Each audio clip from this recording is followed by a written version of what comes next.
Hello friends, मेरे digital classes में आप लोग का बहुत बहुत फिर से नए सेशन में स्वागत करता हूं। तो आज हो गया 1 मई, अप्रैल का महीना ख़त्म हो चुका है। तो आज से हो गया 1 मई। 1 मई से जितने भी करंट अफेयर्स क्वेश्चन बनेंगे यहाँ से हम कवर करेंगे। और आप डेली बेस पे करंट अफेयर्स पढ़ना चाहते हो तो यहाँ से आप डेली बेस पे करंट अफेयर्स भी पढ़ सकते हैं। आपके हर एग्ज़ाम, चाहे कोई भी एग्ज़ाम के प्रिपरेशन कर रहे हैं तो लगभग आपको सभी एग्ज़ाम के लिए करंट अफेयर्स जो क्वेश्चन है हर एग्जाम में देखने को मिलता है। 7 से 8 क्वेश्चन आपके हर एग्जाम में करंट अफेयर से क्वेश्चन देखने को मिलता है। तो चलिए सेशन को बढ़ाते हैं आगे।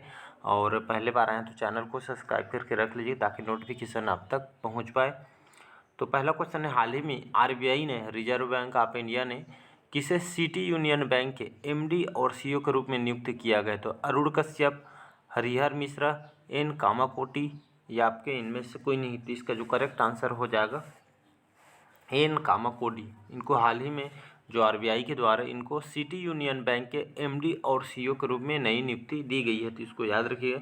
तो भारतीय रिजर्व बैंक ने यहाँ पे मैनेजिंग डायरेक्टर और आप यहाँ पे चीफ एग्जीक्यूटिव ऑफिसर के रूप में इनको नियुक्त किया है एन कामाकोडी को। तो इसको याद रखिएगा, इसकी मंजूरी दी गई है। ये आपका 1 मई 2023 से आज 3 साल की जिम्मेदारी ये संभालने की, मतलब आज से 1 मई से इनकी 3 साल के लिए नियुक्ति की गई है।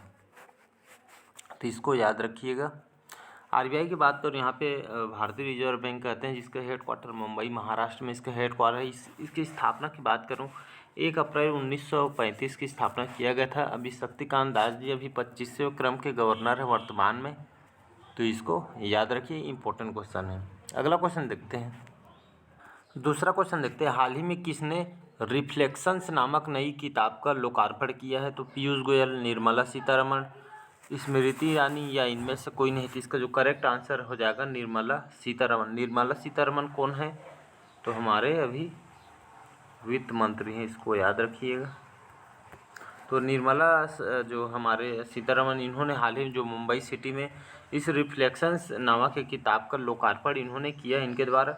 इसके लेखक कौन है? तो नारायण वाघुल, याद रखिएगा। इसके नारायण वाघुल इसके लेखक हैं, जिसका जो लोकार्पण है निर्मला सीतारमण ने किया है। तो इसको याद रखिए। इस पुस्तक में क्या इसका खास है? इस पुस्तक में यहाँ पर महिलाओं के दृष्टिकोण, उनके सशक्तिकरण के बारे में, उनके योगदान के बारे में खास करके ये बताई गई है और महिलाओं के ऊपर बेस्ट ये बुक को लिखी गई है।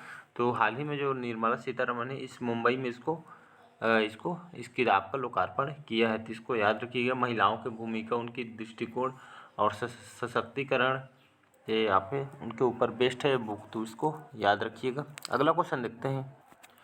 थर्ड क्वेश्चन है, हाल ही में कहाँ आर्टिलरी रेजिमेंट में महिला अधिकारियों का पहला बैच कमीशन किया गया है? तो मुंबई, नई दिल्ली, चेन्नई या इनमें से कोई नहीं। तो इसका जो करेक्ट आंसर हो जाएगा चेन्नई, तमिलनाडु में आता है। तो हाल में आर्टिलरी रेजिमेंट में महिला अधिकारियों को पहला बैच कमीशन किया गया। कहने का मतलब है, तो भारतीय सेना के जो आर्टिलरी रेजिमेंट है इसमें महिला अधिकारियों के पहले बैच जो ट्रेनिंग चल रही थी शामिल किया गया है। तो चेन्नई के अधिकारी प्रशिक्षण अकादमी, जिसे ओटा कहते हैं, ये आपके जो प्रशिक्षण अकादमी ओटा में सफलतापूर्वक यहाँ पे प्रशिक्षण पूरा करने के बाद यहाँ पे 5 महिला अधिकारी यहाँ पे आप कंप्लीट यहाँ पे इन्होंने ट्रेनिंग पूरा की है और आर्टिलरी रेजिमेंट में ये शामिल हुई है। तो इसमें जो कई महिला जो इस बैच में उनके पति भी इसमें मतलब शहीद हो गए हैं।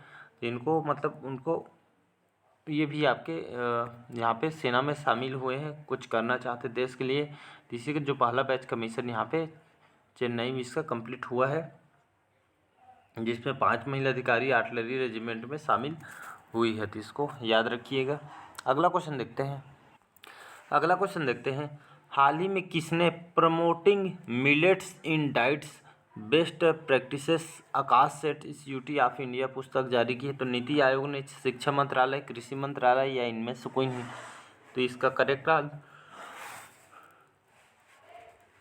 करेक्ट आंसर हो जाएगा नीति आयोग ने हाल ही में जो मिलेट्स इसको प्रमोट करने के लिए, इस प्रमोटिंग मिलेट्स इन डाइट्स को, जो मिलेट को जो पदार्थ है, जो खाने का जो मिलेट्स है, इसको यहाँ पे हमारे सेहत के लिए बहुत ही अच्छे, इसको यहाँ पे प्रमोटिंग करने के लिए इस पुस्तक को यहाँ पे जारी की है नीति आयोग द्वारा। तो मिलेट्स के बारे में इससे बताया क्या हमारे लाभदायक है, हमारे हेल्थ पे इस पर क्या प्रभाव पड़ेगा। तो मिलेट्स जो है आपका बहुत ही फ़ायदा होता है हमारे शरीर को, जो कि मिलेट्स हमें जो प्रोडक्ट आटा वगैरह आता है, कुछ कुछ बहुत से प्रोडक्ट है खाने के लिए, तो आप उपयोग कर सकते हैं। 100% यहाँ पे हमारे हेल्थ के लिए बेस्ट मानी जाती है। इसी के लिए प्रमोटिंग के लिए इस बुक को नीति आयोग के द्वारा लॉन्च किया है। नीति आयोग की बात करूँ या नीति आयोग जो कि भारत सरकार द्वारा इसको गठित किया गया है, और ये आपके योजना आयोग के स्थान पे लाया गया था 1 जनवरी 2015 को इसके यहाँ पे लाया गया है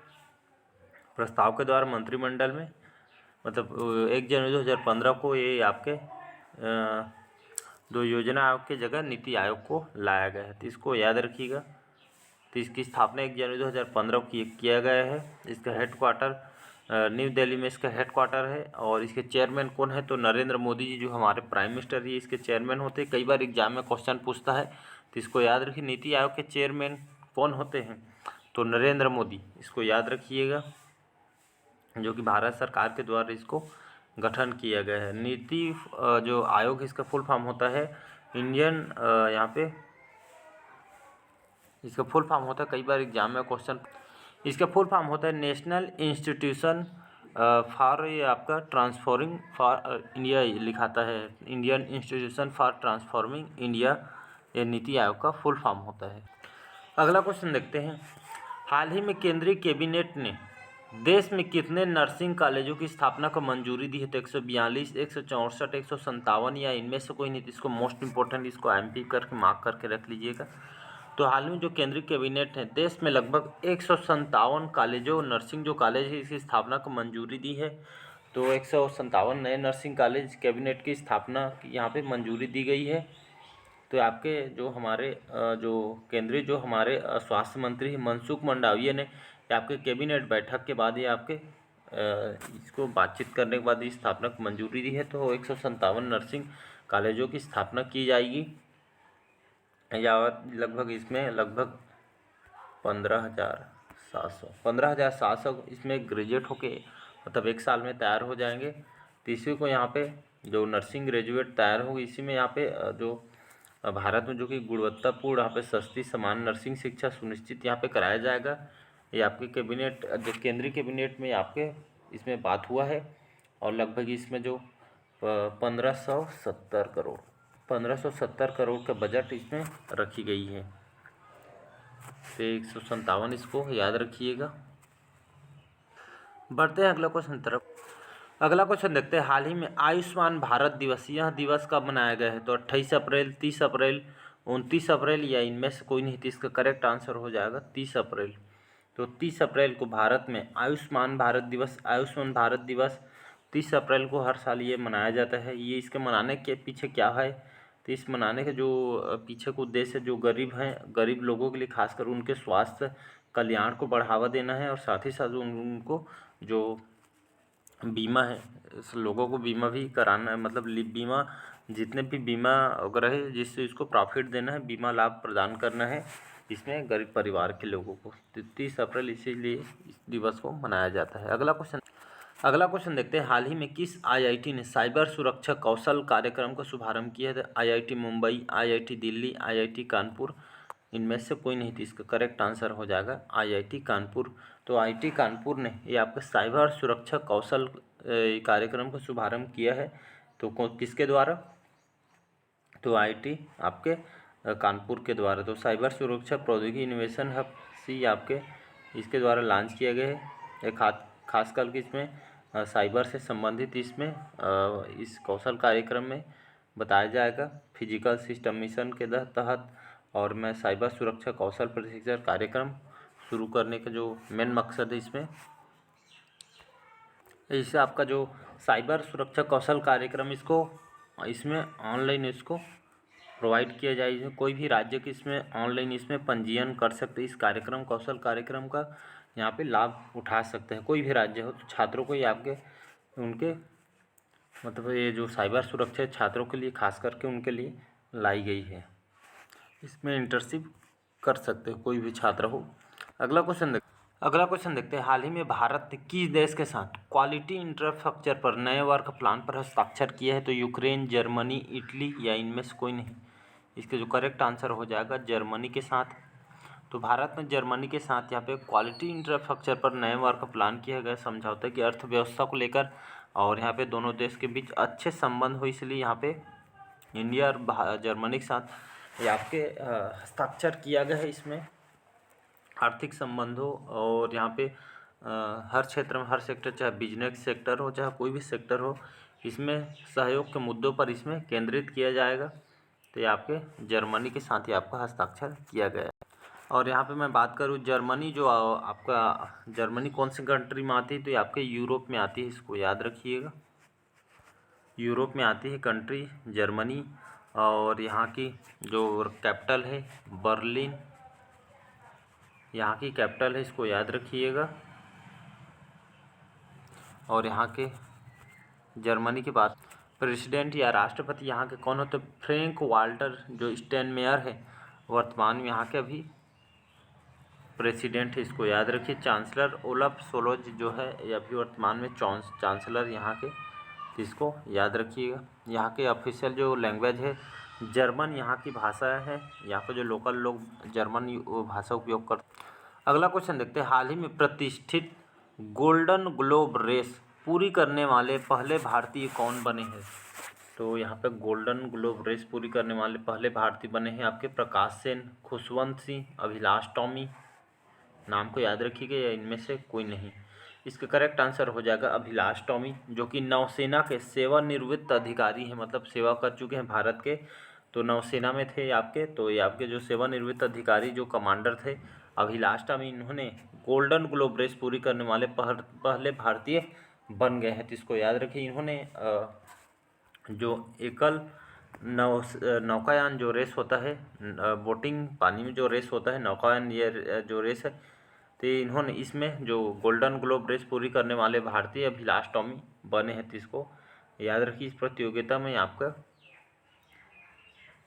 दूसरे स्थान पे आए हैं, तो इसको याद रखिएगा। अगला क्वेश्चन देखते हैं, इंपॉर्टेंट क्वेश्चन है, इसको मार्क करके रख लीजिए। अगला क्वेश्चन देखते हैं, हाल ही में AIAA मेधावी सेवा पुरस्कार 2023 मिला है, तो ये किसको मिला है? तो नवाब मोहम्मद अब्दुल अली को मिला है। तो इसका बी ऑप्शन करेक्ट आंसर हो जाएगा। तो ये आपके समाज में बेस्ट काम करने के लिए, सेवा करने के लिए ये आपको इनको मिला गया, तो इसको याद रखिएगा। अगला क्वेश्चन देखते हैं, हाल ही में किसने कारीगरों और बुनकरों के लिए, जो कारीगर होते हैं बुनकर, तो इनको आत्मनिर्भर बनाने के लिए हथकरघा हस्तशिल्प पोर्टल लॉन्च किया गया। पीयूष गोयल के द्वारा इसको लॉन्च किया गया है। ये पोर्टल है जिसमें जो कारीगर है, जो बुनकर वगैरह है, उनके जो काम करते हैं, उनके लिए आत्मनिर्भर बनाने के लिए उनको, और यहाँ पे उनके बिजनेस सेक्टर को बढ़ाने के लिए, उनके रोजगार को बढ़ाने के लिए, आत्मनिर्भर बनाने के लिए हथकरघा हस्तशिल्प पोर्टल का लॉन्च किया है पीयूष गोयल ने। तो इसको याद रखिएगा। अगला क्वेश्चन देखते हैं, हाल ही में नेशनल मेडिकल डिवाइस पॉलिसी तहत कितने मेडिकल डिवाइस पार्क की स्थापना की जाएगी? तो यहाँ पे 4 डिवाइस पार्क की स्थापना की जाएगी। तो किसके द्वारा की जाएगा? तो नेशनल मेडिकल डिवाइस पॉलिसी के तहत ये आपके लगभग 4 मेडिकल डिवाइस पार्क की स्थापना की जाएगी। नेक्स्ट क्वेश्चन अगला क्वेश्चन देखते हैं, हाल ही में किस राज्य को स्वच्छता के लिए हुडको पुरस्कार मिला है? तो उत्तराखंड, उत्तर प्रदेश, हिमाचल प्रदेश या इनमें से कोई नहीं। इसका जो करेक्ट आंसर हो जाएगा उत्तर प्रदेश, यूपी। राजधानी है लखनऊ। सीएम कौन है सभी जानते होंगे, आदित्यनाथ जी यहाँ के सीएम हैं, और आनंदीबेन पटेल यहाँ के राज्यपाल हैं। तो हाल ही में स्वच्छता के मामले में यहाँ पे साफ़ सुथरा लेके जो स्ट्रिक्ट है जो सरकार है इस बार, तो स्वच्छता के लिए यहाँ पे जो हुडको पुरस्कार है आपके उत्तर प्रदेश जो आपके राज्य है, इसको इस बार हुडको द्वारा ये आपके स्वच्छता पुरस्कार इस बार दिया गया है आपको उत्तर प्रदेश सरकार को। तो इसको याद रखिएगा। अगला क्वेश्चन देखते हैं, हाल ही में प्रधानमंत्री मोदी ने कहा FM कनेक्टिविटी को बढ़ावा देने के लिए कितने FM ट्रांसमीटरों को उद्घाटन किया है? तो लगभग 91 जो FM कनेक्टिविटी यहाँ पे, FM कनेक्टिविटी मतलब जो आम लोगों के लिए यहाँ पे जुड़ने के लिए जो हमारे जो प्राइम मिनिस्टर है नरेंद्र मोदी ने, मतलब FM आपके जो रेडियो FM वाला आता है, इसके हिसाब से प्रसारण किया जाए, लोगों से उनकी हालचाल जानने के लिए यहाँ पे इस लगभग 91 FM ट्रांसमीटरों का उद्घाटन किया गया है। तो इसका सी ऑप्शन याद रखिएगा। तो आम जो जनता लोगों तक जुड़ने के लिए खास इसको ट्रांसमीटरों का उद्घाटन किया गया। अगला क्वेश्चन देखते हैं। हाल ही में प्रधानमंत्री मोदी ने कहाँ नमो मेडिकल एजुकेशन एंड रिसर्च का उद्घाटन किया है? तो भोपाल, सिलवासा, जयपुर या इनमें से कोई नहीं। तो इसका जो करेक्ट आंसर हो जाएगा सिलवासा, याद रखिए। तो यहाँ पे प्रधानमंत्री मोदी ने नमो मेडिकल एजुकेशन रिसर्च इंस्टीट्यूट का उद्घाटन किया गया है। तो आपके मेडिकल के क्षेत्र, मेडिसिन के क्षेत्र में ये आपके रिसर्च के लिए, अनुसंधान के लिए यहाँ पे इस सिलवासा में इसका नमो मेडिकल एजुकेशन रिसर्च इंस्टीट्यूट का उद्घाटन किया गया है सिलवासा में। तो इसको याद रखिएगा। तो आज के सेशन कैसा लगा कमेंट करके ज़रूर बताइएगा। पहले बार आए तो चैनल को सब्सक्राइब करके रख लीजिएगा ताकि नोटिफिकेशन आप तक पहुँच पाए। चलिए, थैंक यू।